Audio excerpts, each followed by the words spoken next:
Oke, Assalamualaikum warahmatullahi wabarakatuh. Selamat pagi untuk kita semuanya. Selamat datang di acara pameran virtual Pustaka Kampung Impian. Acara pameran virtual ini akan diadakan dari tanggal 12 sampai 17 Juli. Jadi di antaranya itu ada 3 seri webinar yang kita lakukan, yang kita laksanakan, yaitu webinar seri 1, 2, dan 3 di hari yang berturut-turut dengan tema yang sama, pendidikan alternatif, namun pematerinya yang berbeda-beda. Tidak hanya itu, kita juga mengadakan Instagram Live, yaitu di Instagram Rumah Relawan Remaja di tanggal 14, yaitu karya anak desa, dan juga nanti ada bincang-bincang guru impian, serta di hari terakhir di tanggal 17 Juli kita mengadakan penutupan pameran karya.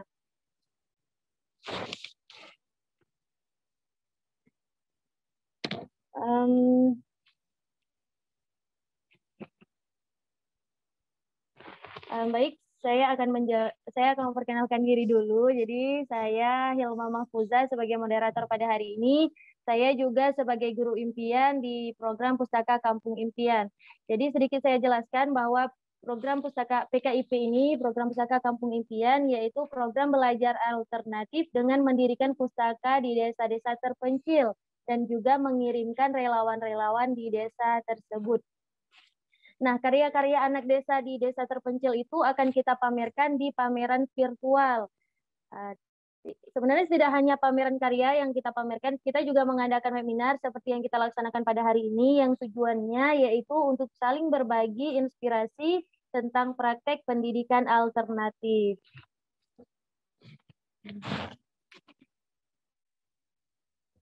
Oke, selanjutnya supaya pameran kita webinar kita hari ini berjalan dengan baik, kita bacakan sedikit aturan ya, semoga bisa kita laksanakan hingga akhir webinar nanti. Jadi aturan yaitu yang pertama sekali diharapkan, kami sangat berharap kepada seluruh teman-teman untuk bisa menyalakan kamera selama webinar berlangsung. Kemudian mematikan mikrofon kecuali jika diberikan kesempatan berbicara oleh moderator. Dan yang ketiga, bagi yang ingin bertanya, silakan tulis di kolom chat untuk secara langsung di sesi tanya jawab. Dan yang terakhir yaitu mengisi absensi di akhir sesi untuk pengiriman sertifikat elektroniknya. Nah, seperti itu teman-teman, semoga kita dapat mengikuti peraturan-peraturan yang sudah dibuat. Nah, jadi pameran virtual karya Pustaka Kampung Impian hari ini merupakan webinar seri pertama dengan tema pendidikan alternatif dan guru impian. Jadi pembicara kita pada hari ini ada 3. Yang pertama sekali ada Kakak Rahmiana Rahman, beliau dari Rumah Relawan Remaja. Selanjutnya ada Kak Tri Astuti, beliau dari Sekolah Institut. Kemudian ada Kak Muhammad Ridwan Alimuddin. Beliau merupakan pendiri Pustaka Anusa. Oke, berarti langsung saja. Saya ingin menjelaskan sedikit bahwa kita nanti juga akan ada giveaway. Nah, giveaway dari yang disponsori oleh Griffy Collection. Jadi Griffy Collection ini adalah kewirausahaan sosial yang memproduksi produk-produk ramah lingkungan. Jadi stay tune di sini ya kawan-kawan.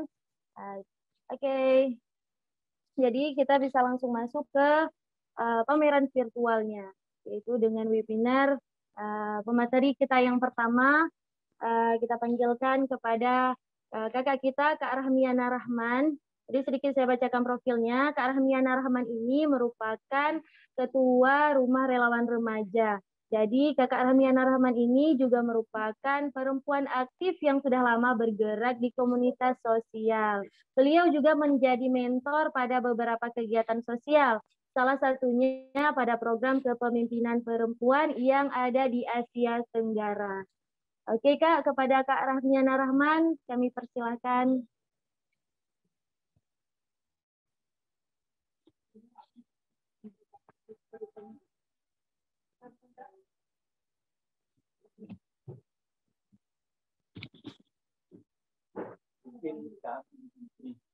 Oke, Kak Ami. Kak.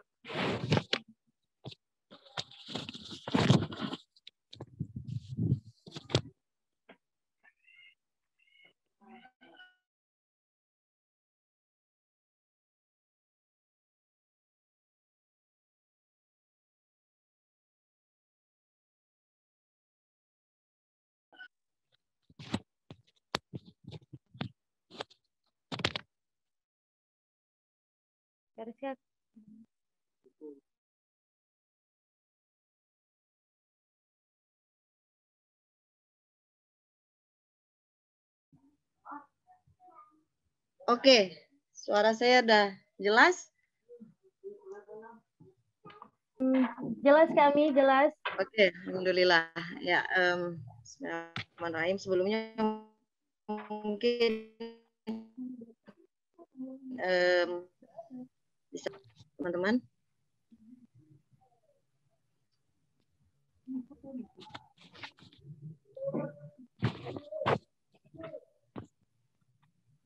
Oke, sambil menunggu.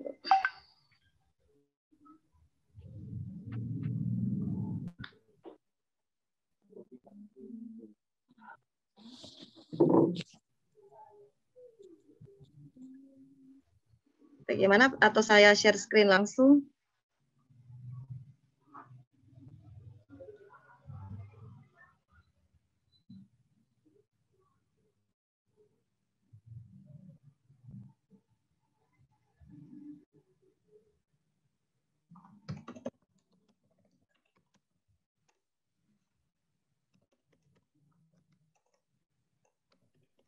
Oke, kami sebentar kita ini kan sebentar.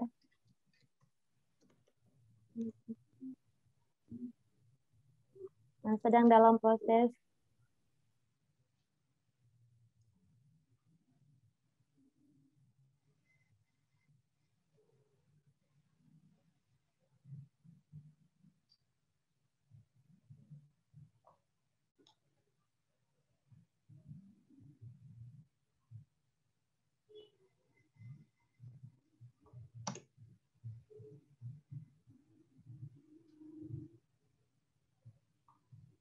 Oke, ini udah share screen. Oke. Bismillahirrahmanirrahim. Assalamualaikum warahmatullahi wabarakatuh. Dan selamat pagi, selamat siang juga untuk teman-teman yang di daerah Indonesia Tengah dan Indonesia Timur. Nah, hari ini seperti dibahasakan moderator, kita bisa berkumpul di ruang virtual kita untuk meramaikan dan saling menginspirasi dalam sebuah agenda rutin Rumah Relawan Remaja, yaitu pameran Pustaka Kampung ini. Nah, pameran ini adalah karena menyiasati kondisi pandemi, kita mengadakan pameran virtual yang sebelum pandemi kita melaksanakannya secara langsung, secara offline dengan mengundang adik-adik atau perwakilan dari desa-desa lokasi Pustaka Kampung Impian. Tentang Pustaka Kampung Impian sendiri saya akan share nantinya. Sebelumnya saya mau mengucapkan terima kasih banyak untuk Kak Tri Astuti dan Kak Ridwan, serta para narasumber untuk seri kedua dan seri ketiga nantinya yang akan berbagi inspirasi tentang pandangannya dan praktik pendidikan alternatif yang sudah dijalankan di berbagai penjuru negeri di komunitas masing atau organisasi masing-masing. Selain itu, kami juga terima kasih untuk semua teman-teman yang sudah menyukseskan kegiatan ini, apalagi panitia yang sudah berjuang keras bekerja bersama untuk memperlihatkan karya-karya luar biasa anak-anak, adik-adik dari lokasi-lokasi desa terpencil yang menjadi lokasi Pustaka Kampung Impian. Nah, sebagai pembuka untuk sesi seri ini, saya juga sekaligus membuka dengan resmi. Bismillahirrahmanirrahim. Semoga rangkaian pameran virtual yang berisi kegiatan webinar dan kegiatan Instagram Live yang akan memamerkan karya adik-adik serta launching di YouTube channel 3R nantinya berjalan dengan lancar. Nah, untuk teman-teman nanti stay tune terus update kegiatan kita setiap harinya mulai hari ini sampai hari Sabtu nantinya.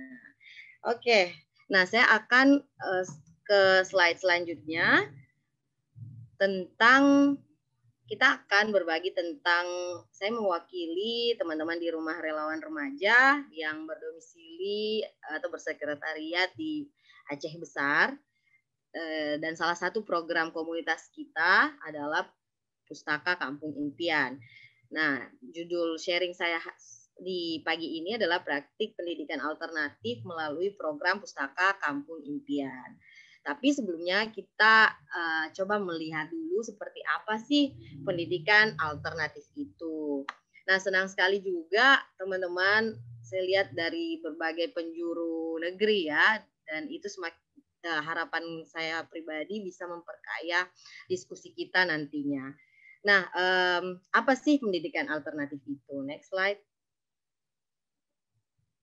Nah, awalnya pendidikan alternatif bermula dari kritik terhadap berlakunya kurikulum 1974 yang berkembang hingga kurikulum 1994.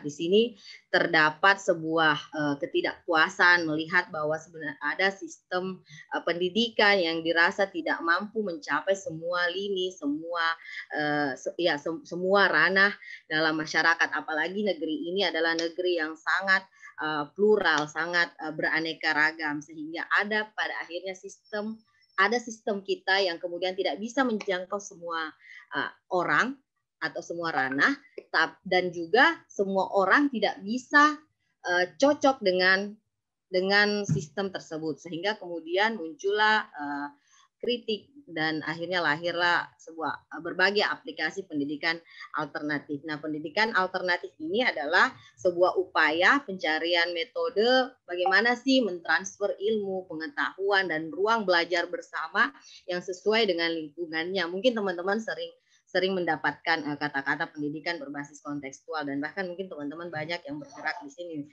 Apalagi nanti sharing mendalam lagi mungkin dari Kak Tri Astuti dan Kak Ridwan ya, yang terus bergerak di desa-desa terpencil, di pulau-pulau terpencil. Jadi pendidikan alternatif pada akhirnya menjadi sebuah metode yang metode berani untuk keluar dari sistem yang satu, sistem yang baku, hadir pada sebuah sistem yang sesuai dengan lingkungannya, sesuai dengan peserta didik atau subjek yang ingin dibersamai, sesuai dengan berbagai kondisi yang dihadapi. Jadi bisa jadi konsep belajar di Aceh akan berbeda dengan di Jambi, dan berbeda di Asmat tentunya, akan berbeda juga di Majene, lokasi Kak Ridwan, seperti itu. Nah, selanjutnya, next. Ini yang coba kami tawarkan melalui salah satu program komunitas Rumah Relawan Remaja. Jadi mungkin sedikit pengenalan Kak Astuti, kok Kak Ridwan mungkin udah pernah berkunjung ya waktu ada kunjungan ke Aceh ya Kak ya. Nah, untuk Rumah Relawan Remaja sendiri sebagai sebuah komunitas pendidikan perdamaian, jadi kita selain pengembangan pemuda juga pengembangan sosial masyarakat melalui Pustaka Kampung Impian. Nah, Pustaka Kampung Impian ini adalah sebuah long term project yang kami coba hadirkan secara kecil-kecil di komunitas kami. Nah, ini adalah sebuah tawaran program pendidikan alternatif dengan menyediakan sarana perpustakaan kecil dengan berbagai buku bacaan dan relawan yang kami sebut Guru Impian sebagai fasilitator di desa-desa terpencil. Nah, pada akhirnya sebenarnya perpustakaan perlu diamini, mungkin juga teman-teman lebih paham lagi, bahwasanya hanya sebagai tempat untuk membaca atau meminjam buku, tetapi sebagai sarana pengembangan kampung. Itu harapan kami, dan harapan jauh dari Pustaka Kampung Impian pada akhirnya ketika gerakan ini terus bertumbuh, semakin meminimalisir jumlah orang-orang kampung yang ingin ke kota, karena sebenarnya kampung penuh dengan potensi yang perlu dimaksimalkan lagi, dan itu yang ingin kita terus kembangkan di Pustaka Kampung Impian. Next slide.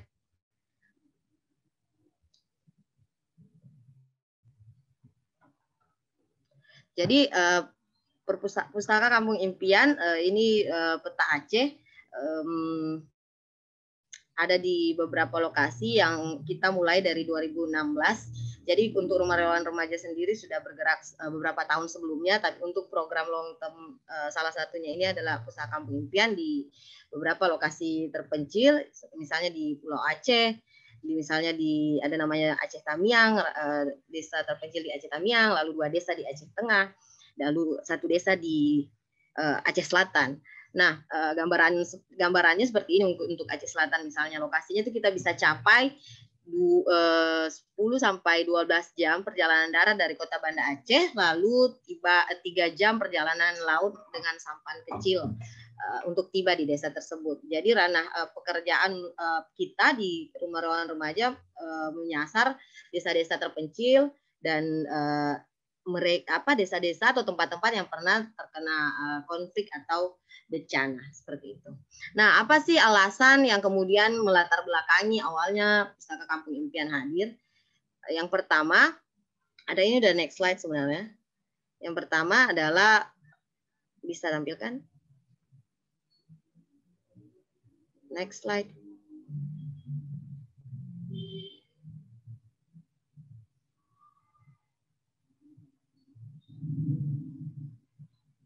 Ini lambat ya.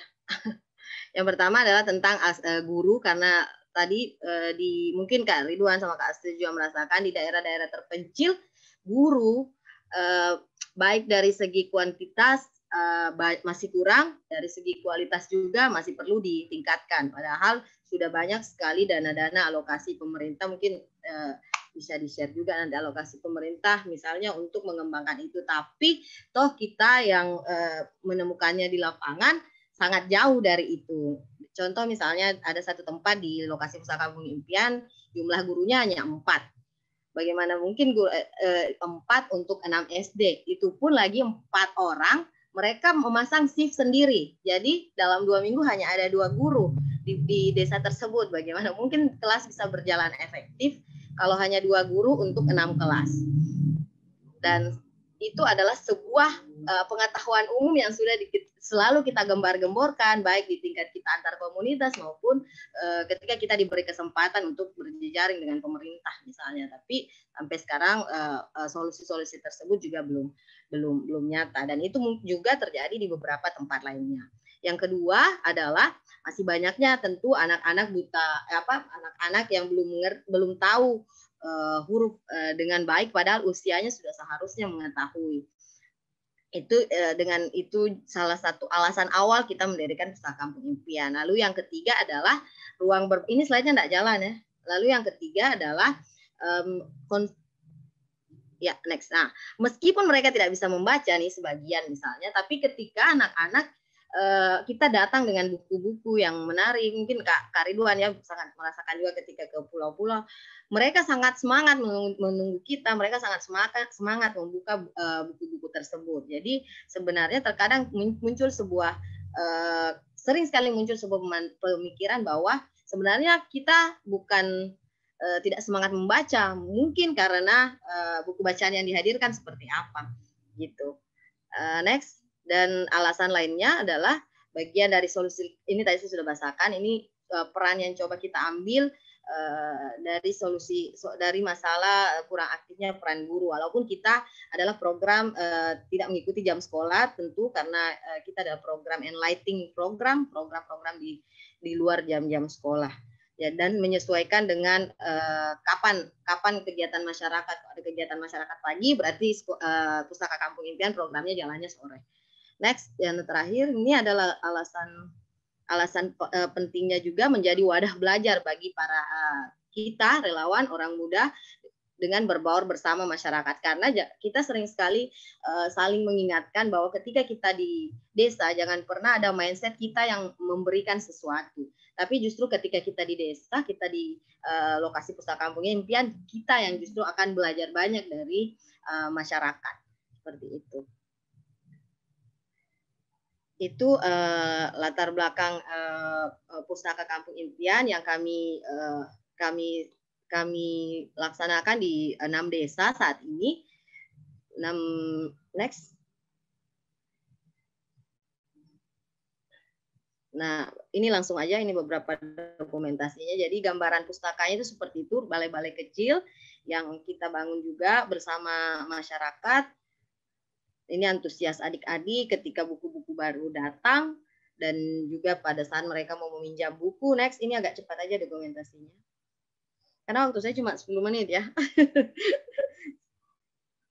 Nggak sabar juga dengan Kak Astuti, dengan Kak Ridwan. Nah, ini beberapa kelas, tentu ada kelas membaca, karena tadi alasan awal kita banyak anak usia membaca, anak usia yang seharusnya sudah bisa membaca, tapi mengenal huruf aja masih kebalik-balik. Lalu di sini juga ada kegiatan mereview buku, bagaimana kita memahami bahwa membaca aktif membaca itu penting, tapi juga membaca aktif itu perlu sebagai bagian dari komprehensif. Maka ada kegiatan review buku. Itu. Selanjutnya ada kelas-kelas skill lainnya, kelas menulis. Ini untuk mereka yang sudah bisa membaca. Jadi lebih ke bagaimana skill mereka dikembangkan melalui tulisan. Lalu ada kelas-kelas fotografi, kelas menjahit, dan kelas skill, kelas kesenian lainnya. Nah, ini udah oke. Jadi kelasnya pun tidak terpatok di pustaka, tapi juga di lokasi-lokasi lain yang ada di desa tersebut. Nah, ini pameran karya yang setiap tahunnya kita laksanakan. Ini pameran virtual kedua, tapi secara umum untuk pameran karya sudah 4 kali terlaksana, 2 kali luring, 2 kali daring. Dan tujuannya apa? Tujuannya tentu untuk menunjukkan bahwa semua orang itu bisa. Siapapun yang ketika dia mendapat akses, potensinya akan bisa termaksimalkan. Bahkan kita sendiri ini merasa bahwa saya aja yang pribadi, saya belum pernah pameran di ibu kota sebagai senimannya kan. Tapi toh adik-adik di pulau tersebut sudah datang ke sini dan menjadi aktor utamanya. Nah, kepercayaan diri itu yang ingin kita tumbuhkan, bahwa kamu bisa, kamu bisa, nak. Kalau kamu punya kemampuan, kamu akan mengembangkan kampungmu. Kamu tunjukkan ke orang-orang seperti itu. Itu tujuan. Selain itu tentu untuk membuka jejaring, termasuk pada hari ini senang sekali kita kan bisa berkumpul bersama, bahwa oh ternyata ada komunitas kecil namanya Rumah Relawan Remaja bergerak di desa-desa, kita bisa berkolaborasi ke depannya. Dan juga kita semakin belajar tentang pendidikan alternatif yang bisa kita terapkan dan disesuaikan dengan lingkungan tempat kita akan mengadakan kegiatan. Next slide terakhir, kedua slide terakhir. Nah, ini tadi yang saya bahasakan tujuan dari pameran tersebut. Kenapa kami mau terus coba konsisten melakukan ini? Jeng. Tadi cuma saya udah bahasakan sih. Mana jawabannya? Karena kami selalu percaya bahwa siapapun, setiap anak memiliki kemampuan yang luar biasa, termasuk anak-anak yang berada di desa. Namun akses yang sulit jadi salah satu penghalang memaksimalkan kemampuan luar biasa itu. Oleh karena itu, tugas kami dan kalian berkolaborasi mendekatkan akses-akses tersebut. Satu slide lagi sebagai slide penutup. Nah, pendidikan alternatif melalui Pustaka Kampung Impian ini yang kami mau bagikan di berbagai ruang, termasuk ruang hari ini. Dan ini bukan hanya ini adalah tentang mendidik secara kreatif, tentang relawan atau guru yang mempersiapkan segala sesuatunya dengan matang, dan tentang pendidikan yang menyenangkan. Karena itu tadi, pendidikan alternatif kemudian hadir karena kita melihat bahwa sistem tidak bisa menjangkau semua orang dan tidak semua orang bisa menjangkau sistem tersebut. Sebagai contoh yang Pustaka Kampung Impian lakukan, yang Sekolah Institut lakukan, yang Nusa Pustaka lakukan, ketika desa-desa terpencil tidak bisa mengakses tersebut, pulau-pulau terpencil tidak bisa mengakses tersebut, kita yang kemudian datang. Jadi panjang umur perjuangan. Terima kasih moderator. Terima kasih teman-teman. Mari berdiskusi di ruang bertanya nantinya. Terima kasih. Wah, terima kasih banyak kami, luar biasa sekali. Ya, seperti itulah kawan-kawan. Karena memang saya juga termasuk salah satu guru impian di Pustaka Kampung Impian. Jadi memang kita untuk pas belajarnya seperti yang kami bilang tadi, bahwa kita sesuaikan dengan kondisi lingkungan yang kita kunjungi ke desa mana. Jadi di situ tempat kita belajarnya. Jadi dari kita ada belajar kelas review buku, juga kelas fotografi, dan kelas-kelas lainnya. Kita percaya bahwa setiap anak ini memang memiliki kemampuan. Mereka juga bisa cerdas dan kreatif. Hanya saja keterbatasan akses dan juga media-media yang mungkin itu menjadi salah satu penghambat mereka. Karena itulah kita datang ke sana untuk menyediakan wadah untuk mereka. Oke, baik. Terima kasih banyak untuk Kak Ami. Jadi selanjutnya kita akan mendengarkan pemateri kedua kita, Kak Tri Astuti. Jadi Kak Tri Astuti ini merupakan salah satu guru di Sekolah Institut.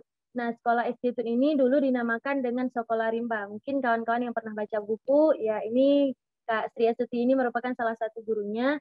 Jadi sebelumnya Kak Sri Astuti ini ditempatkan di Sekolah Rimba di Jambi dan Sekolah Kaki Gunung di Jember. Sebelum di sekolah, Kak Tuti juga sangat banyak berkegiatan komunitas di luar. Jadi sedikit yang saya tahu mungkin Kak Suti ya, jika mungkin ada yang salah mungkin Kak Suti bisa diperbaiki nanti. Di Sekolah Institut ini merupakan konsep pendidikan yang bagi masyarakat, konsep pendidikan bagi masyarakat khusus untuk adat ataupun yang bersuku, yang terpencil di Indonesia. Jadi seperti itu Kak Astuti. Untuk Kakak, kami persilakan Kak.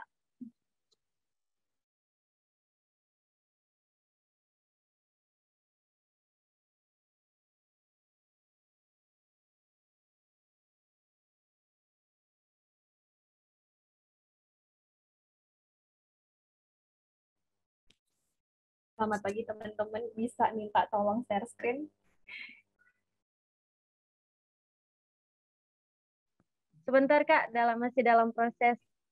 Selamat pagi, semoga semuanya sehat ya. Iya, selamat pagi Kak. Sambil nunggu panitia nge-share screen slide saya.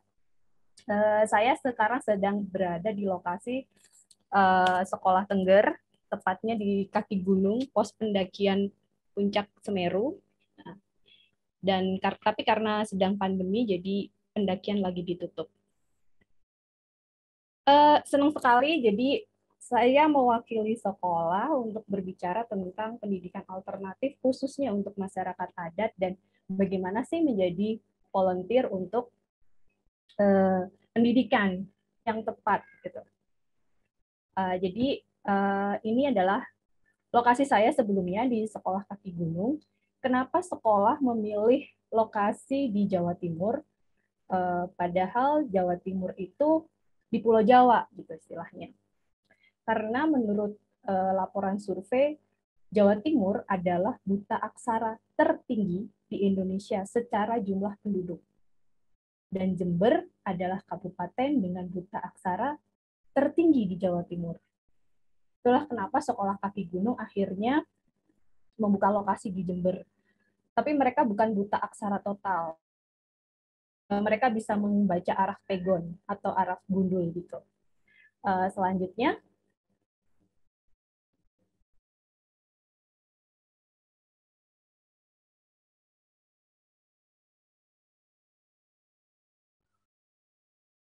slide selanjutnya. Oke. Saya pengen teman-teman tuliskan pikiran kalian di chat ketika kalian melihat gambar ini. Silahkan.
Oke, gambar selanjutnya.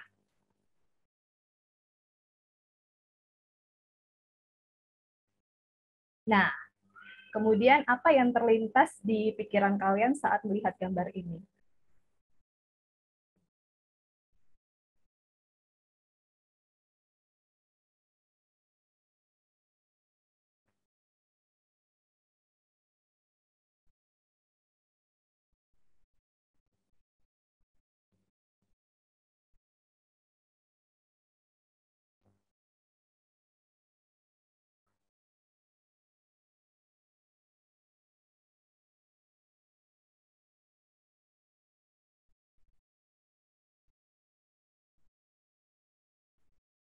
Oke, bisa. Oh, masih ada. Sedih tapi penuh semangat. Nggak menyedihkan kok.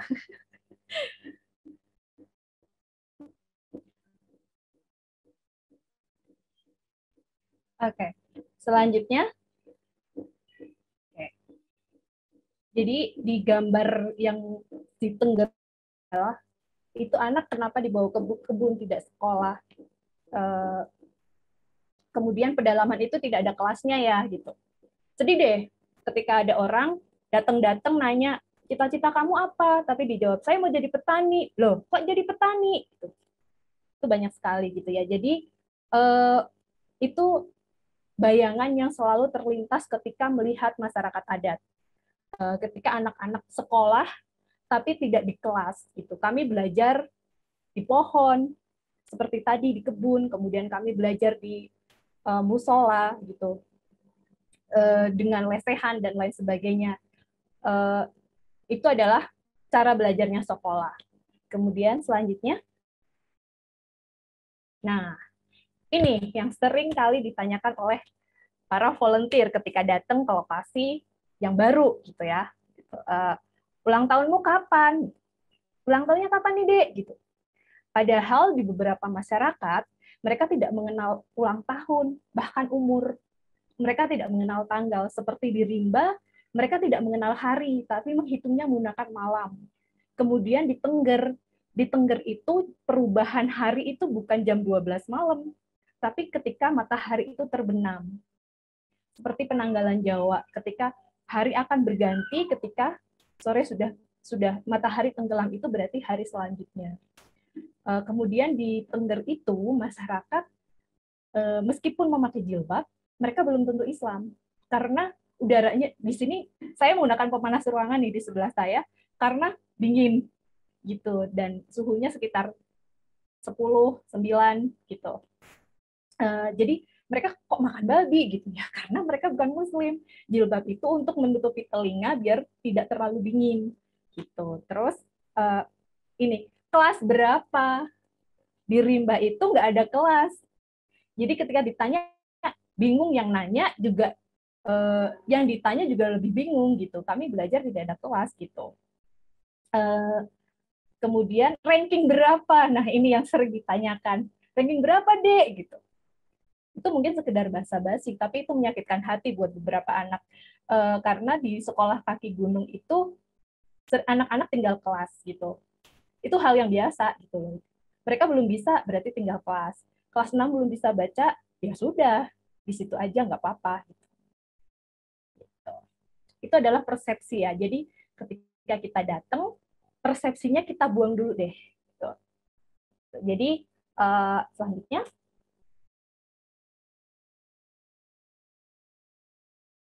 nah kita telusuri ini jalan menuju ke Rimba. Jadi 5 tahun atau 6 tahun yang lalu saya melalui ini 3 minggu sekali, 3 minggu. Jadi untuk saya di lapangan 3 minggu, kemudian 1 minggu kami harus keluar untuk memberikan laporan, update ke keluarga, gitu-gitu. Jadi volunteer itu bereskan dulu dengan diri sendiri, jangan kemudian ya kita jadi volunteer mati-matian di sana gitu. Padahal kita masih punya keluarga yang harus kita kabarin, kita masih harus bertanggung jawab untuk laporan dan lain sebagainya gitu. Yang dilakukan di sekolah 3 minggu itu kita berada di lapangan karena lokasi sekolah mayoritas belum ada sinyal dan listrik, termasuk di Tengger ini sinyal hanya ada ketika ada listrik nyala. Jadi tadi sebelum acara pun saya sempat aduh listrik mati, jadi saya harus turun ke desa yang paling bawah gitu.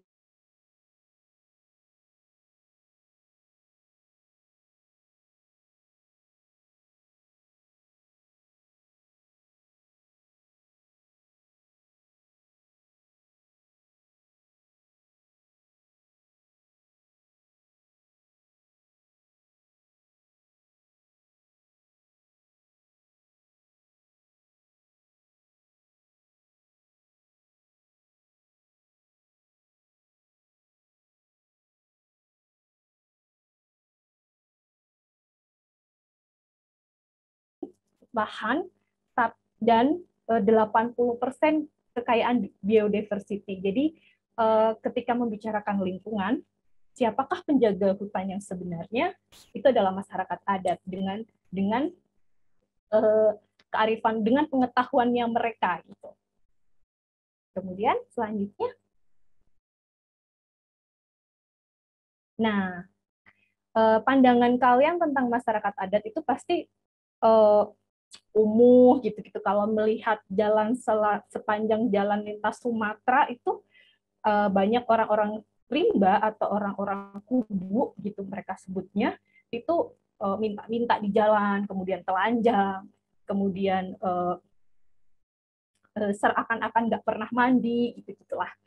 Nah, padahal persepsi tentang masyarakat adat itu ketika kita sudah terjun ke dalamnya, mereka sangat independen di pedalaman.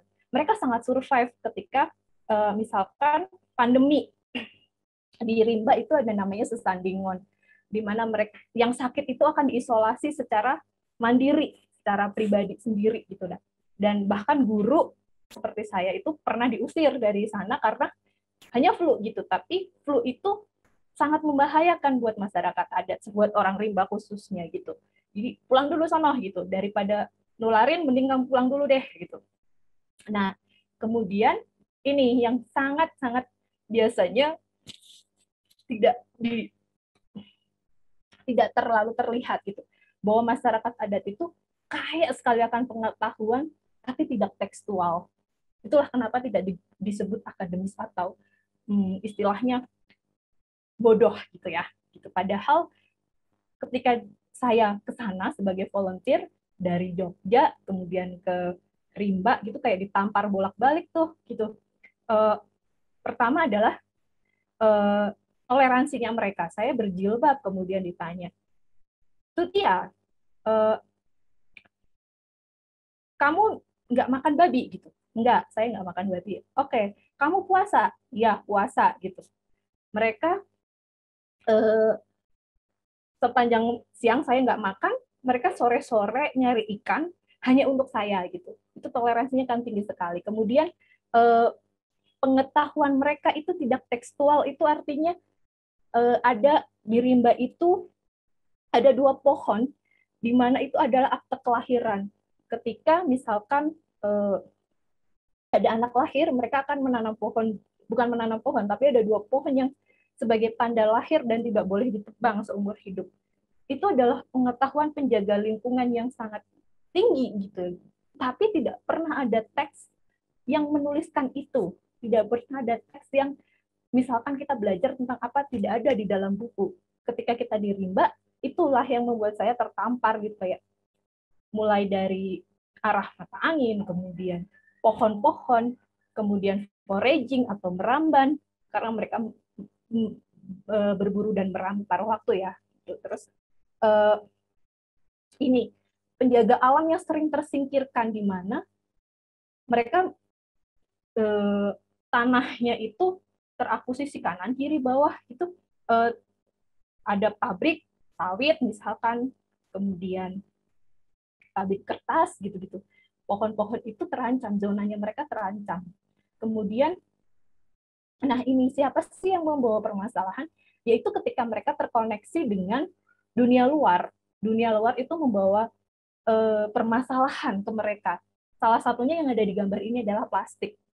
Nah, mereka akhirnya mengkonsumsi makanan dari luar yang berplastik. Kemudian itulah salah satu bentuk persoalan masalah, yaitu bergantung dengan pasar. Gitu. Selanjutnya, nah kemudian kita masuk ke pendidikan. Ini kata-kata dari Muhammad Natsir, seperti apakah tujuan pendidikan itu gitu loh. Kita pahami dulu tujuannya, kemudian harus sesuai dengan jalan tujuan hidup manusia itu gitu. Dan mereka harus identik ya gitu. Keduanya tuh harus identik atau berbarengan gitulah. Selanjutnya, nah pendidikan di masyarakat adat. Jadi pendidikan itu harus memperkuat kemandiriannya komunitas gitu, yang seperti tadi bahwa ketergantungan akan pasar itu menjadi satu persoalan gitu. Jadi ketika kebutuhan pendidikan itu memperkuat kemandirian komunitas dan masyarakat adat itu yang menjadi tolak ukur di sekolah, di mana ketika satu komunitas dampingannya sekolah sudah mandiri, sudah bisa mengelola komunitasnya sendiri, itu kita anggap bahwa literasi yang kita lakukan itu sudah berhasil. Terlebih ketika sudah ada kader yang meneruskannya, gitu, seperti di Rimba atau di sekolah kaki gunung. Kemudian pendidikan itu harus menyaring hal-hal baru, hadap masalah itu artinya harus siap menghadapi masalah gitu. Jadi contohnya adalah sekolah kaki gunung itu masyarakatnya adalah petani kopi. Permasalahannya adalah dengan tengkulak. Dengan mereka dulunya selain buta aksara, kemudian mereka sering tertipu ketika jual beli, terus ketika membeli dari tengkulak itu hanya dibayar berapa ton kopi, hanya dibayar dengan berapa kuintal pupuk saja, dan itu habis seperti itu terus. Nah, itu harus hadap masalah ketika pendidikan itu harus menjawab bagaimana caranya komunitas itu menghadapi masalah yang ada di komunitasnya sendiri. Kemudian yang terakhir kontekstual, artinya kontekstual itu harus berbarengan dengan apa yang dilakukan di masyarakat gitu. Kemudian itu yang dilakukan oleh sekolah. Ada beberapa tahapan yang harus kita lalui gitu. Misalkan keputusan semuanya itu ada di komunitas. Kita cuma orang luar yang akan pergi, dan jangan sampai kita datang bukan menambahkan mereka untuk mencarikan solusi, tapi menambah masalah mereka gitu. Jadi tujuannya itu kemandirian untuk komunitas, kemudian jadi tidak akan lahir nih produk-produk seperti saya gitu, produk-produk sekolah untuk pergi gitu. Jadi semakin bangga, aku ke Jakarta aja lah gitu, cari duit di sana, bangun rumah dan lain sebagainya. Itu adalah salah satu produk saya, adalah hasil produk sekolah untuk pergi, karena saya nggak balik ke rumah tapi malah justru pergi dari rumah gitu. Kemudian pendidikan alternatif itu harus kontekstual. Kontekstual itu artinya wajib memasukkan persoalan keseharian di komunitas gitu. Jadi masalah itu yang jadi objek belajarnya gitu. Jadi bukan subjeknya siapa, subjeknya komunitas gitu. Masalah ya harus jadi objek belajarnya. Jadi bukan cuma belajar fisika, kimia ataupun apa gitu, tapi harus menjawab tadi gitu. Selanjutnya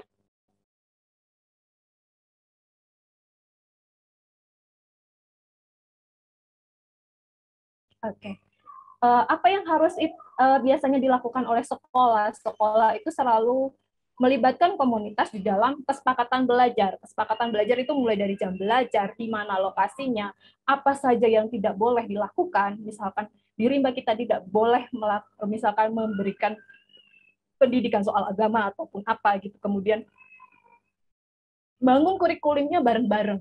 Kurikulum di dalam itu, jadi masyarakat, saya pengen ada masalah kopi nih tentang pupuk dan lain sebagainya. Oke, kalian mau belajar tentang pembuatan pupuk organik, pengolahan kopi dari kulit, dari proses tanam sampai proses pasca panen. Gitu.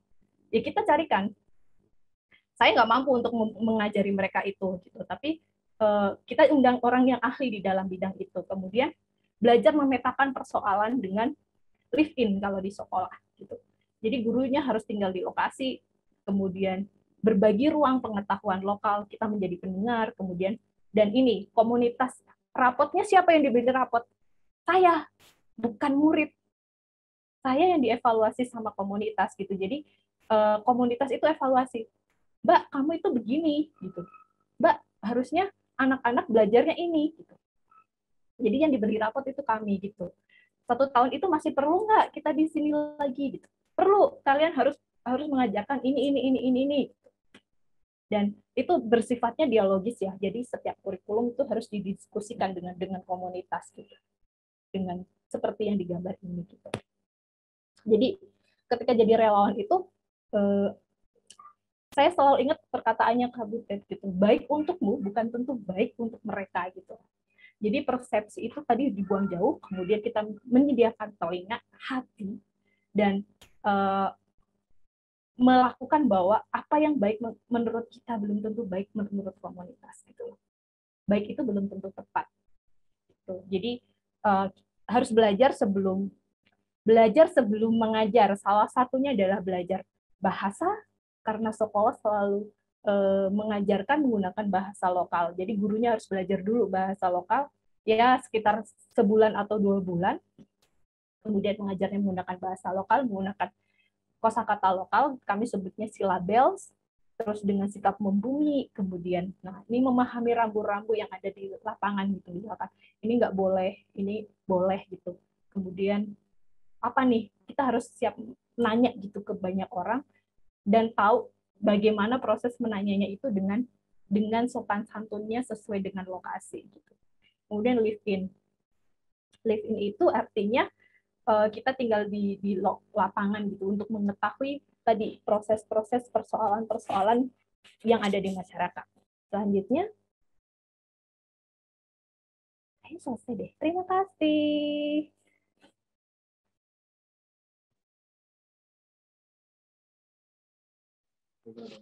Wah, luar biasa, Sri Astuti. Nah, seperti itu ya, belajar di sekolah rimba ya Kak tadi namanya ya? Ya, kalau di sini sesuai lokasi ada sekolah rimba. Rimba itu di Jambi ya, orang rimba. Terus sekolah Tengger itu di Bromo Tengger Semeru. Sekolah kaki gunung itu ada di Jember. Ya, luar biasa ya, kita memang kemanapun kita pergi kita harus bisa memahami apa sih adat, misalnya bagaimana peraturan rambu-rambu ya, seperti yang Astuti bilang tadi, kita harus bisa membumi bagaimana misalnya kita di mana, kita di sekarang kayak kata pepatah lah ya, di mana bumi berpijak di situ langit bertumbuh. Ya seperti itu Kak. Jadi yang seperti Kak Susi bilang tadi, bahwa kita mungkin datang ke situ bukan kita sebagai pendatang ke situ kan, jadi bukan berarti kita berharap bahwa mereka harus seperti yang kita inginkan, tidak seperti itu. Jadi yang kita pikirkan mungkin ini baik, itu belum tentu tepat untuk mereka. Dan saya juga tertegun juga misalnya saat Kak Susi bilang tadi bahwa objek yang saat kita belajar itu yang kita perlukan adalah belajarnya, misalnya harus menjadi objeknya, masalahnya. Objek yang kita ambil itu masalah. Jadi sekarang mereka itu sedang bermasalah apa. Jadi itu yang kita jadikan materi lah mungkin ya untuk belajar bersama adik-adik di hari itu. Luar biasa sekali bagaimana perjuangan, termasuk juga perjalanan sampai ke lokasi belajarnya ya. Ya seperti itu. Mungkin kawan-kawan yang ingin bertanya bisa langsung di kolom chat.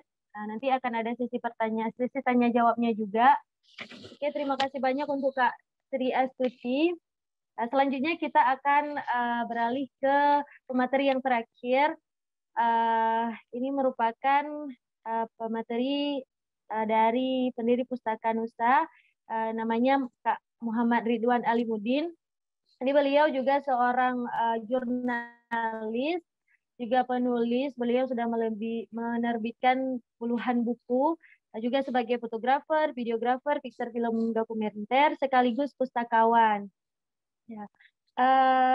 Halo Kak Ridwan. Kak Ridwan sudah bisa bergabung, terima Kak? kasih. Oke. Jadi sedikit lagi, mungkin Kak Ridwan ini merupakan koordinator Armada Pustaka Mandar. Beliau juga menjadi ketua dan juga pembina-pembina di berbagai komunitas lainnya. Ya Kak Ridwan, halo Kak Ridwan. Ya, alhamdulillah. Assalamualaikum Mbak Ya. Hikmah dan teman-teman. Ya.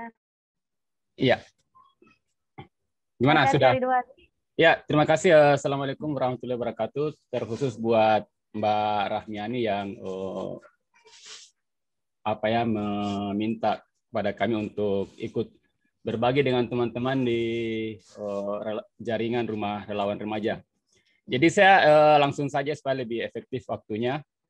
Jadi sebelum itu saya mau perkenalkan, jadi dalam kurang lebih sejak 2015 saya dan teman-teman membuat semacam yang belakangan menjadi bagian dari Jaringan Pustaka Bergerak Indonesia. Kami membuat komunitas Armada Pustaka Mandar Jadi kami memiliki beberapa moda transportasi bergerak untuk membawa buku-buku ke berbagai tempat, baik ke pulau kecil maupun ke pedalaman. Dan kami juga memiliki semacam base camp yang jadi perpustakaan komunitas juga yang namanya Nusa Pustaka. Nah, ini saya mungkin agak berbeda dengan dua yang disampaikan tadi, karena ini saya mau lebih kontekstual.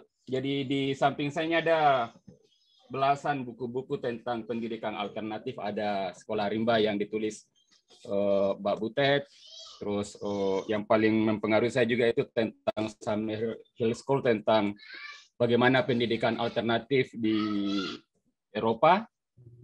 Tulisannya juga Pak Arum Tupatimasang, Sekolah Itu Candu, dan Toto Chan, Gadis Cilik di Jendela. Itu penting untuk memberi kita wawasan, dan kadang membuat kita stres tanda kutip karena ya tidak sesuai konteks dengan tempat kita berada sekarang. Secara ideal kan kita lihat bagus sekali ini, tapi ketika mau diterapkan kok beda ya, maksudnya lingkungan kita tidak belum mengapresiasi misalnya sekolah yang kalau anak tidak sekolah itu tidak diapresiasi, dan di sisi lain masih menghargai atau mengedepankan ranking-ranking. Nah, saya mencoba untuk mengambil jalan tengahnya, dan saya melakukan hal yang kecil. Karena sebelum ini kan mungkin waktu kita masih bujang atau apa kan masih bebas pergi-pergi. Nah, persoalannya sekarang saya punya 3 anak. Jangan sampai saya mengurusi anaknya orang lain, anak saya tidak terurus, khususnya dalam pendidikan, apalagi dengan kaitannya dengan membaca. Jadi seperti yang disampaikan Mbak Rahmiani tadi, bahwa guru-guru, sebagian besar guru-guru di Indonesia itu ya secara kuantitas mungkin banyak, tapi dari segi kualitas itu agak agak patut dipertanyakan, karena banyak guru itu yang terpaksa jadi guru karena ya sudah tidak ada kegiatan lain, jadi honor dan apa yang mungkin ini tanpa bermaksud sombong. Kan banyak beberapa guru-guru itu ya teman-teman kita sekolah dulu yang bagaimana bagaimana kok sekarang itu dia mendidik anak saya, kira-kira seperti itu kasarnya. Nah, di sisi lain ya kita harus memiliki tanggung jawab. Jadi pendidikan untuk anak itu tanggung jawab terbesar itu ada pada orang tua. Nah, terus terang ini anak saya sudah mau naik kelas 5, tidak satu kali pun saya pernah diundang oleh komisi sekolah atau pihak sekolah untuk sebagai komite sekolah untuk membicarakan. Beda tadi yang di Mbak Sri Astuti ya, partisipatif. Secara teori kita tahu melibatkan orang tua tapi ini kok pihak sekolah tidak mengundang kami untuk membicarakan. Jadi kalau orang tua yang cuek-cuek saja, tentu akan menyerahkan ke sekolah, tapi kita yang agak secara mengetahui dari bacaan literatur yang lain, kok tidak seperti itu. Jadi saya mengambil jalan tengah dan saya menggabungkan dengan apa yang dilakukan teman-teman. Saya memiliki 3 anak. Anak pertama itu 11 tahun, kedua 7 tahun, terus yang ketiga itu 5 tahun. Nah, ini saya mau putarkan film dokumenter yang saya buat sebagai bentuk apa yang saya lakukan buat anak saya, yang dengan cara ini saya memberi inspirasi ke teman-teman di komunitas saya.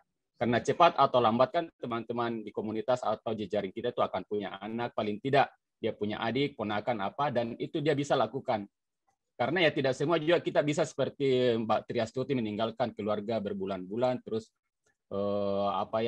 Mbak Rahmiani, tapi yang bisa kita lakukan secara real dan konkret, dan itu tidak perlu biaya ya, di lingkungan keluarga dulu. Nah, ini yang banyak yang kita lupakan, karena kalau kita pergi jauh-jauh kan, ya mungkin kelihatan heroik atau romantisme pergi ke hutan, ke pulau-pulau kecil atau apa, tapi kita harus sadar di lingkungan kita dulu. Jadi ini saya mau putarkan dokumenter anak kedua saya. Ini namanya Sophia. Jadi anak saya itu saya sering bawa ke, ada suaranya ya? Saya sering bawa ke gunung, mendaki, terus ke pesisir. Kemarin saya bawa ke pulau kecil. Ini dokumentasi kurang lebih 6 tahun lalu. Saya bawa, saya tidak memperkenalkan jenis-jenis mangrove. Pokoknya dia lihat dulu suasana bagaimana hutan mangrove. berenang di situ, merasakan pasir. Ini penting sekali karena ya mereka tidak dapat seperti ini di taman kanak-kanak. Apalagi kalau di kota kan, yang tadi saya baca artikel beberapa lembaga pendidikan di Jakarta yang sampai puluhan juta, saya yakin tidak akan merasakan hal-hal seperti ini di sekolah mereka. Nah, ini yang ada di lingkungan kita ya, ini pasti sesuatu kalau mau dinilai uang kan pasti sangat mahal, tapi ya ini ada di depan rumah, di belakang rumah, atau berjarak sekian kilo dari rumah kita ya, ini harus kita manfaatkan. Seperti di Aceh, saya pernah ke rumah relawan remaja ya, ada hutan mangrove-nya di situ dan terhindar dari tsunami. Nah, sejak dini ke anak saya itu saya perkenalkan. Nah, ini saya sudah upload ke YouTube dan kemarin saya bawa lagi anak saya ke Pulau Kecil. Ini saya mau putar ya.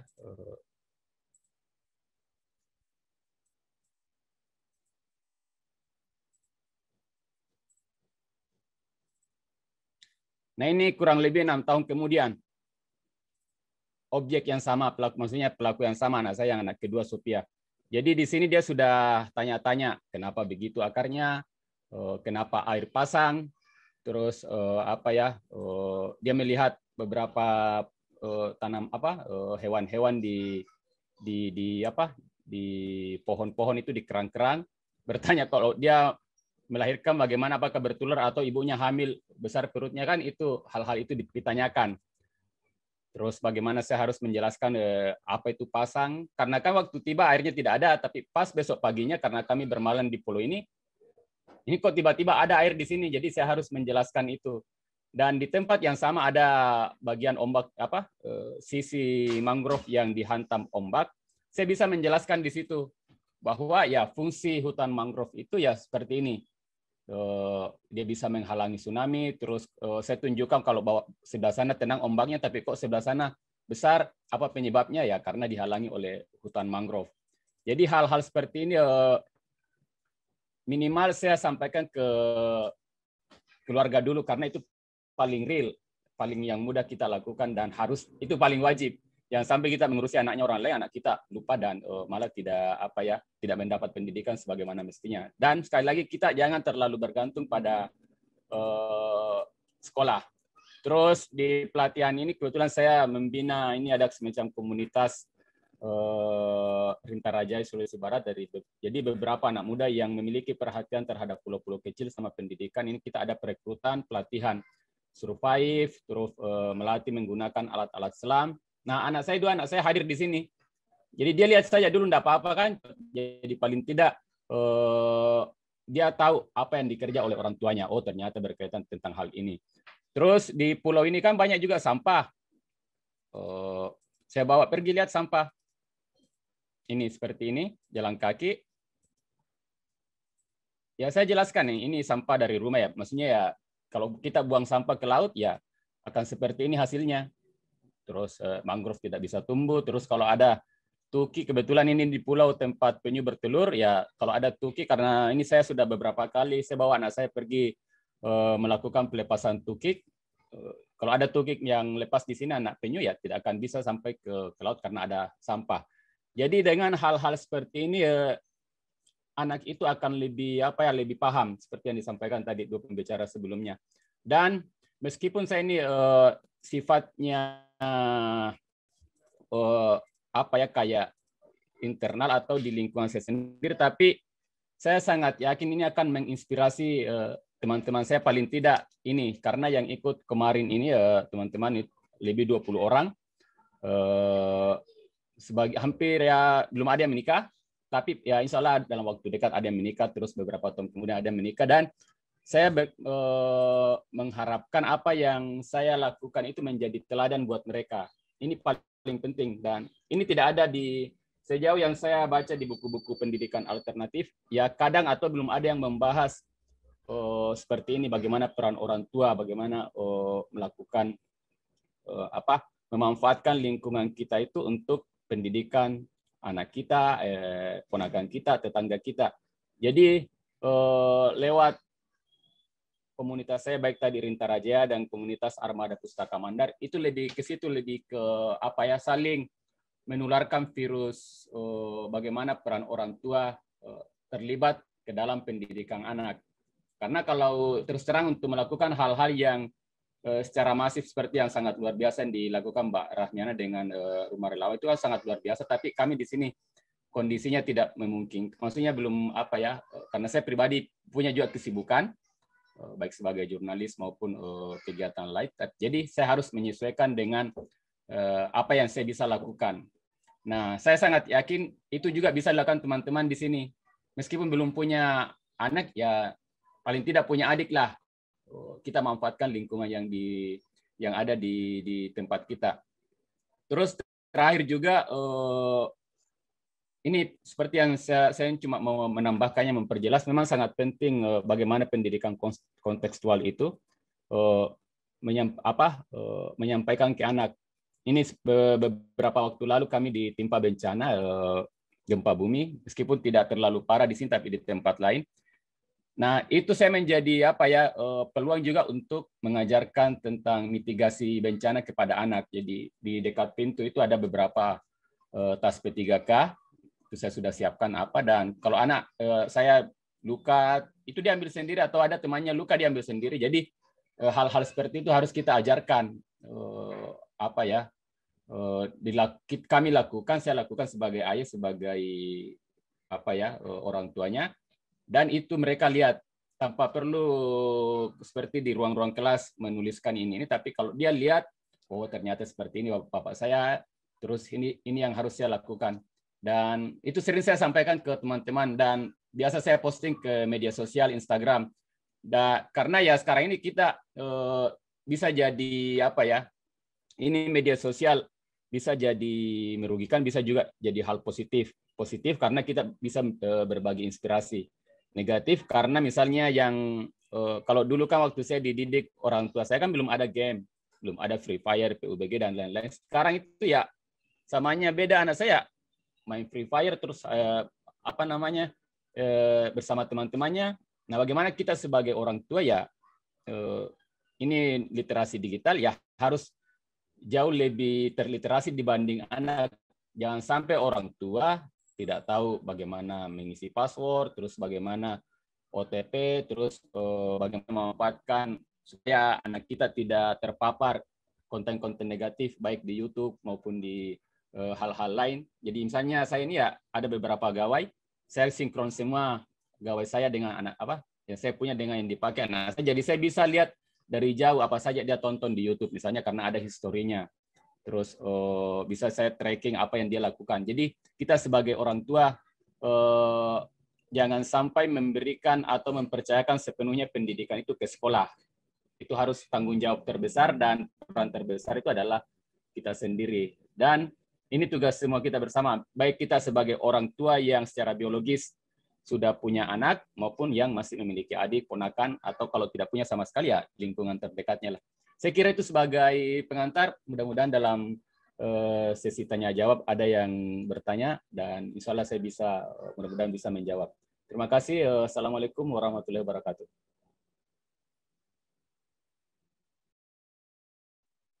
Waalaikumsalam warahmatullahi wabarakatuh.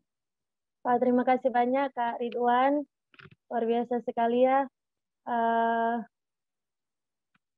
Jadi, Masya Allah sekali, pendidikan alternatif saat ini memang ada di beberapa ranah. Misalnya di sekolah alternatif yang ditawarkan di pendidikan formal, pendidikan alternatif yang ditawarkan di lembaga tertentu seperti rumah relawan remaja, dan sekolah institut, dan homeschooling seperti yang dipaparkan oleh Kak Ridwan. Dan ini memang betul-betul menjadi inspirasi untuk kami sih, Kak, bahwa ya meskipun kayak Kak bilang tadi, meskipun kami mungkin belum punya anak, jadi nanti kami punya adik misalnya dan saudara-saudara sepupu lainnya kita bisa terapkan yang seperti Kak Ridwan tadi bilang. Ya mungkin untuk kawan-kawan yang mau bertanya silahkan juga langsung di chat box-nya. Jadi sebelum kita ke sesi tanya jawab ya. Jadi saya ingin memberitahukan bahwa kita sekarang ada di sisi giveaway. Oke. Jadi untuk kawan-kawan dan juga untuk panitia pameran virtual. Jadi peraturannya apa ayo? Jadi untuk kawan-kawan silakan raise hand, nanti akan dipilih dan akan saya bacakan pertanyaan untuk dijawab oleh kawan-kawan. Silakan raise hand-nya.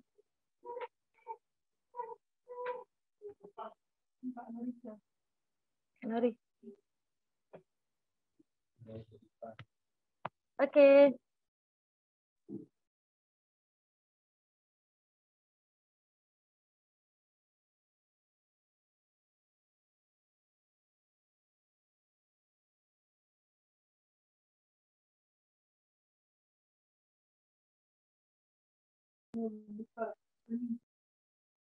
Oke, jadi yang pertama tadi resennya yaitu Kak Naurica ya. Kepada Kak Naurica silakan dibuka video dan audionya. Jika video tidak bisa, tidak memungkinkan, video audionya saja tidak apa-apa. Kami hanya butuh mendengar suaranya Kak Naurica. Bagaimana Kak Naurica?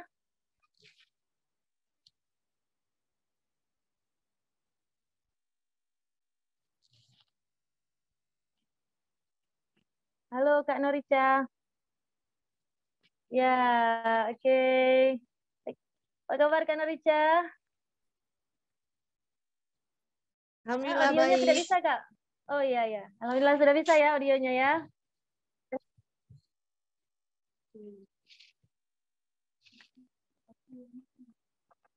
Oke Kak Naurica. Halo. Bagaimana? Terdengar suara saya ke sana Kak?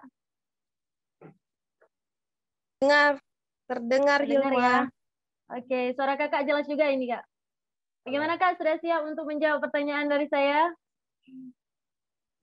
Insya Allah. Insya Allah ya. Oke. Jadi pertanyaannya simpel saja Kak. Coba Kakak sebutkan perbedaan antara 3 komunitas rumah relawan remaja, sekolah institut, dan juga Nusa Pusaka yang dilakukan oleh Kak Ridwan.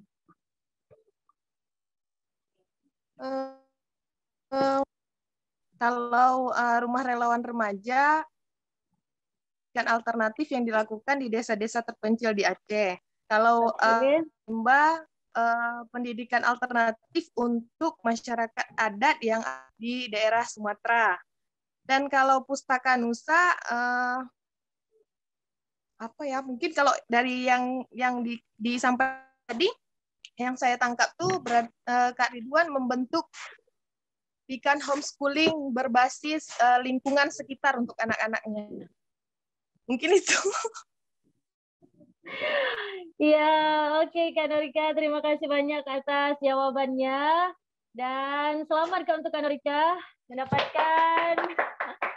mendapatkan giveaway berupa sabun organik dan tote bag keren dari Griffy Collection.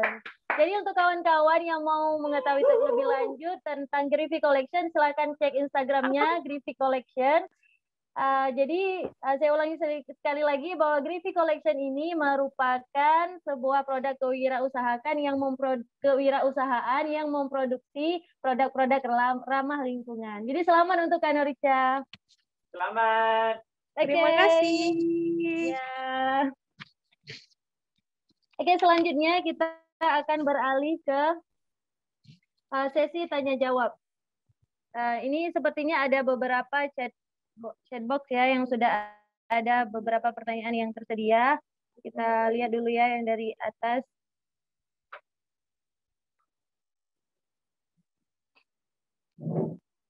Oke, ini pertanyaan. Assalamualaikum, perkenalkan saya Norica.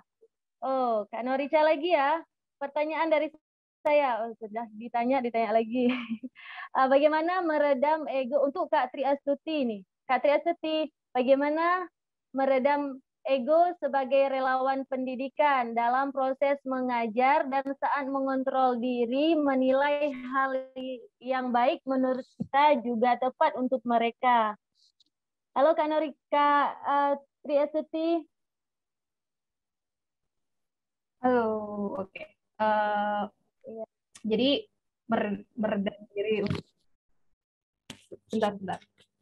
Meredam ego ya sebagai relawan dalam proses mengajar itu. Sebenarnya sih kayak gitu. Apa ya? Kalau saya biasanya itulah kenapa perlu pergi biasanya gitu, kayak misalkan terjadi konflik nih, kita udah berusaha untuk menyelesaikan gitu, tapi ternyata tidak sesuai dengan apa yang kita harap di dalam otak kita gitu. Kemudian biasanya saya pergi dulu, mengalih, cooling down, baru kemudian oke, ini mau apa nih gitu ke masyarakatnya gitu. Atau misalkan untuk ego sendiri gitu, itu biasanya saya itu berdialog dengan orang yang tidak di lingkungan itu gitu. Karena takutnya ketika ada di lingkungan yang sama gitu, misalkan di contohnya adalah dengan bertengkar nih dengan kader gitu, kemudian kayak marah gimana gitu meredamnya gitu. Saya pergi dulu ngobrol dengan orang yang tidak non rimba gitu, dan orang non rimba untuk berdialog gitu, diajak diskusi atau buang sampah lah gitu. Gitu-gitu sih beberapa tipsnya gitu. Tapi untuk meredam ego ini baik nggak ya kita memaksakan gitu, ada proses dialog di dalam komunitas gitu, kita berdialog dengan mereka gitu, mencoba untuk itu tadi buang persepsi, kemudian memahami dulu dari seginya mereka, oh kalau kita di sana gimana ya gitu, kalau kita jadi mereka rasanya gimana ya gitu, maksudnya kalau kita jadi mereka apa yang kita berikan itu tepat nggak ya gitu. Gitu. Jadi tetap perlu partner, itulah kenapa perlu partner gitu. Jadi kalau jalan sendiri pasti stres gitu ketika menghadapi orang dengan komunitas yang sangat berbeda, dengan karakter yang berbeda, kita tumbuh juga dengan cara yang berbeda. Kita tetap butuh orang luar yang sepemikiran dengan kita minimal untuk menenangkan gitu. Itu sih biasanya. Ya, terima kasih untuk Kak Tri Astuti. Ya, untuk meredam ego biasanya kita punya hal-hal yang berbeda setiap diri kita mungkin ya. Jadi saya berbeda, mungkin Kak Tri Astuti berbeda, dan juga kawan-kawan yang lain juga mungkin berbeda. Cuman ya tergantung misalnya kita berada di lingkungan yang mana. Mungkin untuk Kak Rahmiana Rahman juga Kak Ridwan, ada tips lain untuk bisa meredamkan ego? Karena mungkin kita kan berbeda-beda, Kak Ridwan mungkin ada lebih fokus ke homeschooling sekarang. Jadi bagaimana di saat menghadapi itu, Kak? Untuk Kak Rahmiana Rahman, oh ya Kak Ridwan saja dulu. Ya, jadi untuk menghilangkan ego itu ya, saya banyak belajar juga waktu sama-sama Mas Putut di Jogja, kami melakukan ekspedisi dan Pak Rum. Itu kegiatan itu kita lakukan riang gembira dan tidak usah terlalu tinggi ekspektasi. Sama tadi yang disampaikan Mbak Tri Astuti ya, kita itu kan bukan superhero. Jadi ya, dan ini saya sering sampaikan ke teman-teman yang KKN. Ini tidak usah muluk-muluk mau buat program atau apa. Yang paling penting itu apa teman-teman yang bisa pelajari di tempat yang mau KKN. Kan biasa kan ekspektasinya itu anak KKN, saya mau buat ini, mau membuat program apa semua kan, tapi di sisi lain ya mereka tidak kayak mengabaikan pengetahuan atau apa yang ada di lingkungannya.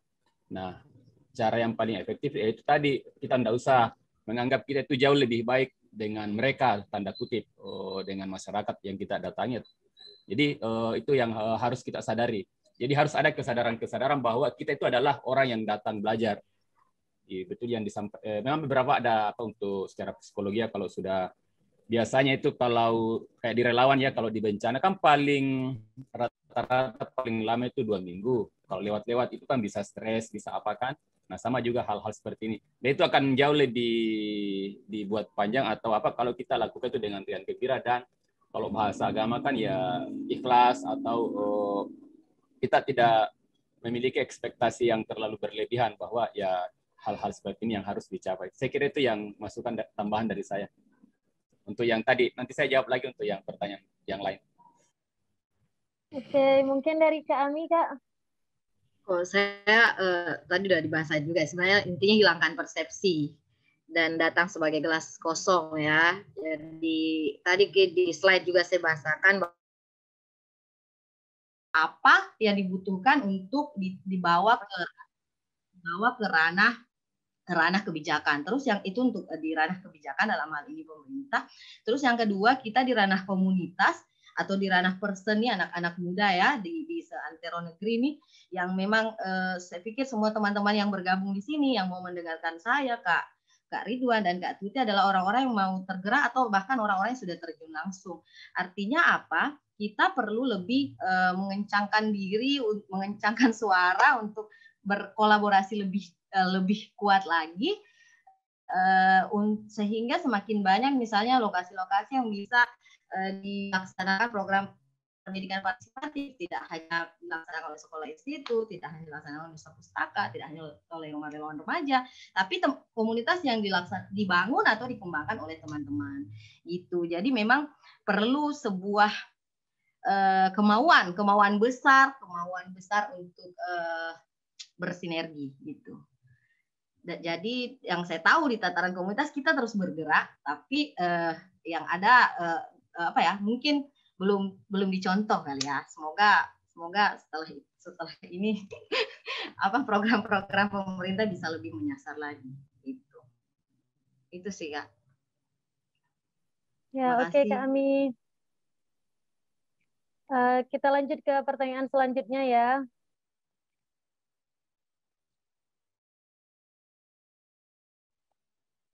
Jadi ini pertanyaan untuk Kak Sri Astuti.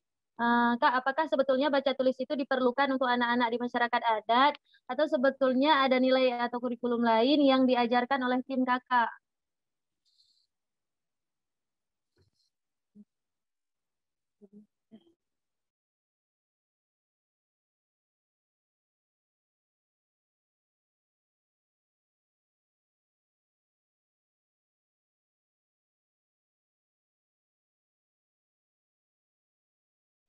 Kak Sri Astuti, suaranya Kak. Oke, sebenarnya ada beberapa masyarakat adat di Indonesia, salah satunya ya, contohnya adalah suku Baduy Dalam terutama, itu mereka tidak butuhkan literasi, yang penting jangan diganggu aja gitu. Atau masyarakat adat yang ada di puncak pegunungan yang mereka secara kemandirian pangan, kemudian alam dan lain sebagainya sudah sustain, sudah mandiri gitu, berarti ya udah nggak usah digugat gitu. Karena literasi biasanya di situ adalah ada persoalan gitu. Ketika mereka tidak ada persoalan dengan dunia luar, ya sudah, yang penting jangan diutak-atik aja gitu. Salah satunya yang tidak bakalan disentuh oleh sekolah adalah masyarakat Baduy Dalam, karena menurut sekolah itu sudah sustain secara pangan, secara alam, dan mereka punya literasinya sendiri gitu loh. Kalau kurikulum di sekolah itu ada 3 tahapan literasi. Literasi dasar itu calistung, baca tulis hitung menggunakan metode silabel yang dikembangkan Kak Butet sama Kang Oce. Kemudian ada literasi lanjutan, di mana literasi lanjutan itu pemahaman konteks bacaan. Kemudian ada literasi terapan. Itu di literasi terapan ini nanti sesuai dengan kebutuhan komunitas gitu. Itu sih.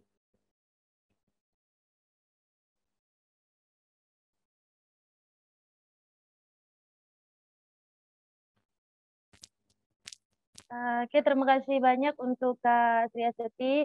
Ini untuk sesi terakhir tanya jawab ya. Saya ingin bertanya ke semua pemateri. Ada tidak hal yang tersulit ketika menjadi relawan?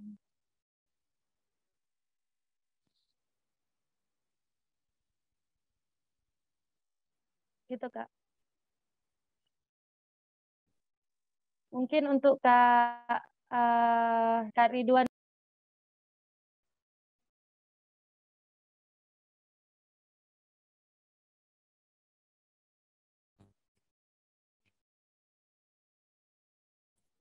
Ya, jadi hal yang paling sulit itu adalah konsisten di jalan tersebut. Karena hal-hal seperti ini kan dampaknya itu enggak bisa kita lihat dalam waktu dekat 1 tahun 2 tahun ke depan. Itu bisa 10 tahun, 20 tahun kemudian. Jadi yang paling saya takutkan tanda kutip itu ya tidak konsisten di hal-hal seperti ini. Nah, supaya bisa kita konsisten ya seperti yang saya tambahkan tadi bahwa ya kita harus lakukan dengan apa ya yang gembira, dan saya menjadikannya semacam apa ya kesenangan terus hobi, dan saya lakukan dengan santai, tidak apa kalau memang sedang tidak mood atau tidak ya tidak memaksakan diri. Dan ya niatnya itu ya kita lakukan sebagai apa ya kebetulan kegiatan-kegiatan saya pribadi, dan hampir sebagian besar itu adalah kegiatan apa mandiri. Jadi kita merasa ini jauh lebih apa di situ lebih apa ya didorong untuk tetap konsisten meskipun misalnya tidak ada keberlanjutan, misalnya donasi atau bantuan dari pihak lain. Dan ini selalu saya sampaikan ke teman-teman bahwa hal-hal seperti ini ya usahakan itu tadi, saya paling sering saya itu usahakan lakukan ini dengan riang gembira dan ya konsisten. Sama seperti kan sering datang ke tempat saya kan anak-anak mahasiswa yang mau jadi pegiat literasi. Saya sering tanya, iya tapi jangan dulu apa ya mau menjadikan ini sebagai sesuatu hidup matimu di situ. Karena pertama kau harus mapan secara ekonomi dan keluarga. Karena kan sering terjadi jangan sampai sudah membuat apa ya secara masif sebuah komunitas atau apa, tapi belakangan dapat pasangan hidup yang kurang cocok dengan apa kegiatan kita. Mbak Rahmiani ya karena dapat suami yang pas, maksudnya ya tetap bisa menjalankan kegiatannya dan saling bersinergi. Itu akan beda misalnya dapat pegawai suami yang pegawai negeri yang kerja di Jakarta ya terpaksa kan tinggalkan itunya. Sama juga ekonomi, karena kegiatan-kegiatan seperti ini kan tidak ada uangnya. Jadi ya harus kita mapan dari segi ekonomi dulu untuk melakukan hal-hal seperti ini. Dan insya Allah saya pribadi ya karena sudah memilih tinggal di kampung, terus ada juga keluarga atau apa ya. Dan ini ya kita sudah, kalau secara formal saya berkomunitas literasi itu ya baru sejak 2015, tapi kalau ditarik jauh ke belakang itu sudah apa ya banyak melakukan yang menjadi pondasi. Ini pondasi sangat penting karena ini banyak pegiat literasi. Saya tanya mahasiswa sudah semester 6, saya tanya berapa bukumu? Ada yang baru jawab 4, ada yang 6. Itu kan saya agak apa ya, kok mau jadi pegiat literasi tapi tidak punya buku, tidak baca buku. Dan saya bilang ke begini, saya bisa pinjamkan. Kebetulan kami punya ribuan buku, pernah sampai 10.000 koleksi. Saya bisa pinjamkan 1.000 koleksi saya, tapi kalian sebagai komunitas, misalnya ada salah satu desa itu saya bilang, buatlah tulisan tentang kampungmu. Kalian kan ada 20 orang, ya masing-masing nulis artikel tentang misalnya penjual kue kah atau apa. Kalau selesai itu tulisan, ya saya bisa pinjamkan buku 1.000. Tapi ya sampai ini sudah mau masuk bulan ketiga ya belum ada yang menyetor tulisan, jadi apa ya kita harus mulai selektif juga dan harus membedakan apa ya edukasi atau apa hal-hal yang literasi itu antara anak SD, anak SMP, SMA dengan mahasiswa. Kalau mahasiswa itu ya sudah perlakuannya jangan kasih buku lagi, dalam arti ya kita sudah harus mempertanyakan tanggung jawabmu sebagai mahasiswa. Ya seperti tadi, semester 6 baru punya 4 buku, itu kan agak lucu. Bukan berarti karena waktu saya di Jogja kita banyak sekali buku dan gampang beli, tapi sekarang kan jauh lebih mudah mendapatkan buku, beli online, fotokopi atau apa, dan sudah banyak juga perpustakaan-perpustakaan yang bisa apa namanya bisa mengakses buku. Jadi hal-hal seperti tadi yang paling penting kita harus konsisten di jalan tersebut. Itu Mbak. Oke, terima kasih banyak untuk Kak Ridwan, dan waktu kita pun sudah berakhir di sesi tanya jawab. Selanjutnya ini yaitu sesi closing statement dari para narasumber. Mungkin Kak Ridwan saja langsung Kak. Ya, closing statement-nya Kak. Saya mengucapkan terima kasih atas sesi ini karena diberi kesempatan untuk berbagi dengan teman-teman di seluruh penjuru tanah air ini, hampir 100 orang. Dan ini juga mendorong kepada saya untuk apa ya tetap menjadikan kegiatan ini berliterasi dalam arti luas, untuk tetap banyak belajar. karena ya hal-hal seperti ini ketika kita diminta jadi pembicara atau berbagi ya kita harus mengingat kembali apa yang pernah kita lakukan, baca buku dan sebagainya. Dan untuk teman-teman ya sekali lagi saya sering sampaikan ya lakukan hal ini dengan riang gembira. Jadi berbahagialah melakukan ini dan anggap sebagai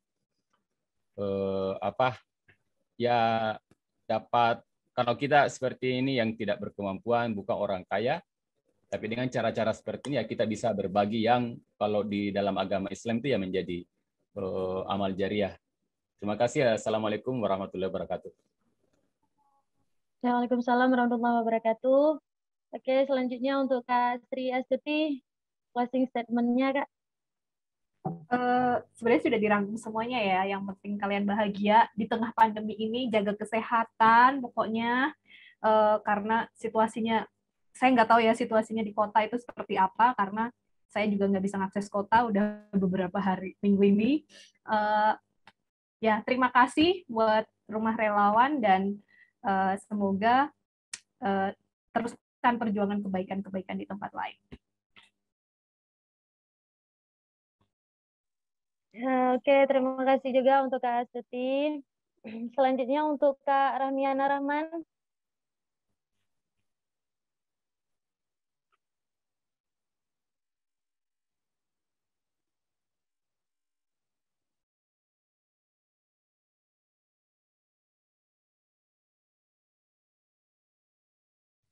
Oke, baik. Jadi sebagai closing statement, lebih ke ya tetap semangat di tengah, apalagi di tengah badai pandemi saat ini.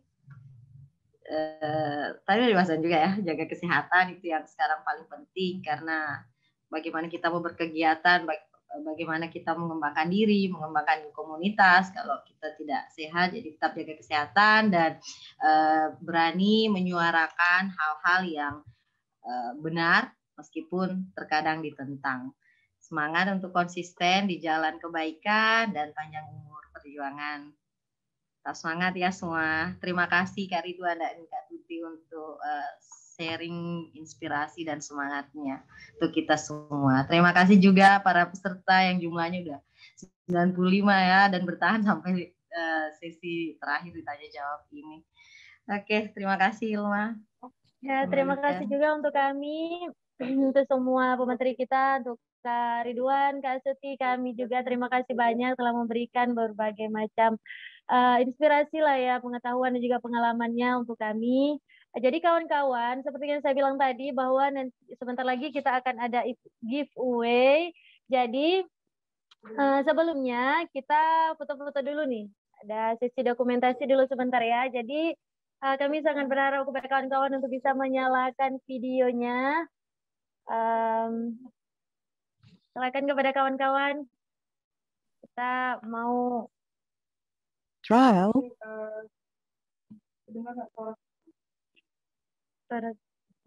Trial.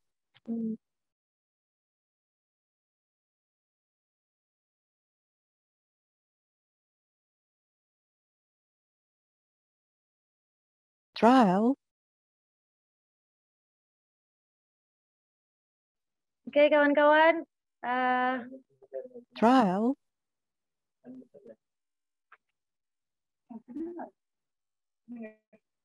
Oke, kedengar nggak suaranya kawan?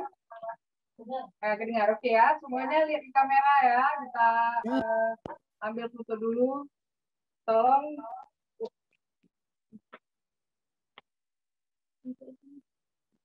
Satu, dua, tiga. Oke, sekali lagi. Ada empat slide lagi.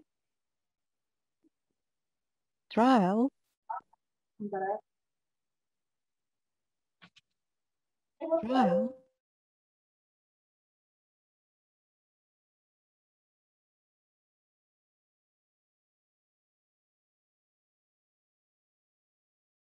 Trial.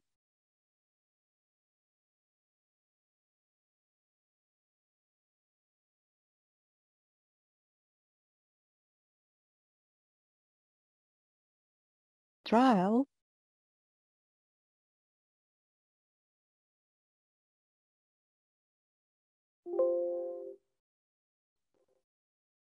trial,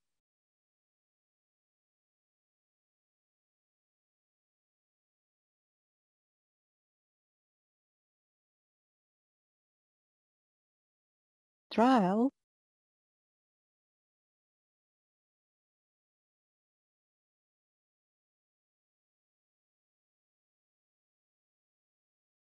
trial, Oke, terima kasih kawan-kawan semuanya. Sesi dokumentasi sudah selesai. Jadi mungkin kawan-kawan yang ingin bertanyakan lagi bisa langsung cek Instagramnya Rumah Relawan Remaja, juga Instagram Ridwan Mandar, terus ada Sekolah Institut.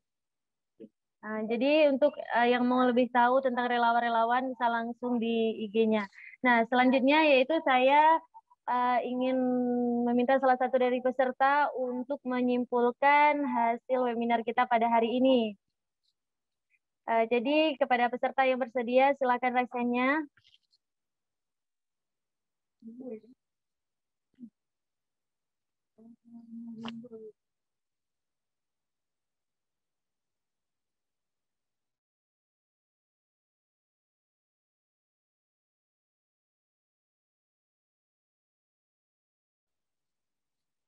Oke, kepada Muhammad Abdul Rashid ya. Silakan di open mic sama videonya Muhammad Abdul Rashid.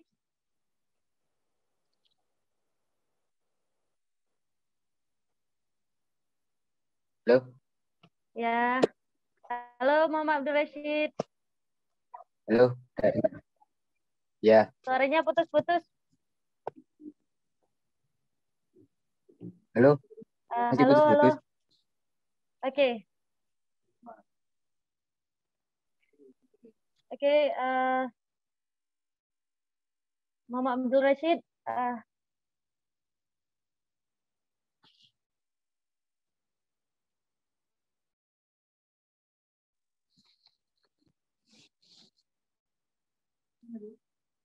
Kak. Halo, terdengar suara Halo. saya? Iya, dengar. Oke, baik. Jadi silakan Muhammad Abdul Rashid untuk menjawab pertanyaan saya. Bisa menyimpulkan ya. Oke. Untuk kesimpulan dari saya mengenai kegiatan webinar pagi ini mendapat perspektif banyak dari dari mengenai sekolah alternatif ya, baik dari masyarakat adat yang ada di wilayah Semeru, Jember, dan juga tadi di Aceh, terus juga belajar dari keluarga juga. Intinya apa yang kita dapatkan bisa dimulai dari keluarga oleh Kak Ridwan, seperti itu. Oke, singkat padat jelas ya, Muhammad Abdul Rashid. Di mana lokasinya Muhammad Abdul Rashid? Kenapa? Lokasinya di mana? Asal daerah? Di rumah. Di rumah. Yes. Asal daerahnya? Oh, Pasuruan, Jawa Timur. Pasuruan. Dekat dengan Tegar. Oke. Oke, selamat kepada Muhammad Abdul Rashid mendapatkan giveaway dari Griffy Collection berupa sabun organik dan juga tote bag kerennya tentunya. Selamat. Dan untuk para pemenang giveaway-nya ini bebas ongkir ya. Ongkirnya ditanggung oleh sponsornya. Oke.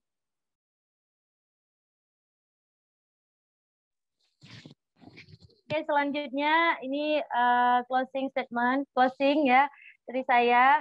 Jadi saya sangat bersyukur sih sebenarnya bisa mendengarkan pemateri secara langsung bagaimana pengalaman-pengalaman dari sekolah institut yang sampai di sekolah rimba, juga dari Kak Ridwan yang membuat nusa pustaka dari membawa perahunya keliling dari benua sini sampai ke sana. Itu memang perjuangan yang luar biasa, bahkan sekarang sudah fokus ke homeschooling ya, itu luar biasa.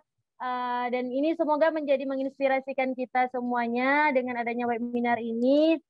Dan saya sangat berharap meskipun kita memang dalam kondisi COVID-19 dalam masa pandemi. Semoga kita tetap bisa melaksanakan semua kegiatan yang bisa lebih aktif, produktif, juga inovatif, meskipun semuanya itu dilakukan dalam internet. Ini semangat untuk kawan-kawan semuanya. Terima kasih yang telah berhadir dalam webinar kita. Ternyata ada satu lagi kawan-kawan. Giveaway juga.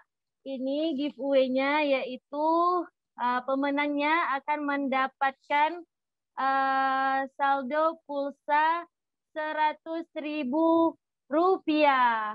Jadi caranya yaitu tulis pelajaran penting dari webinar seri 1 ini di feed atau IG story, kemudian tag Rumah Relawan Remaja. Ya, jadi pengumumannya ini akan diumumkan di sesi penutupan, yaitu di tanggal 17 Juli 2021 di pukul 9. Jadi di IG-nya Rumah Relawan Remaja. Oke, kawan-kawan, silakan ayo langsung pikirkan kata-kata terbaiknya, kemudian tulis pelajaran terpentingnya, kemudian jangan lupa tag Rumah Relawan Remaja. Semoga mendapatkan giveaway ini ya. Oke, semangat kawan-kawan. Terima kasih untuk hari ini. Dan saya senang sekali dan sampai jumpa juga untuk besok.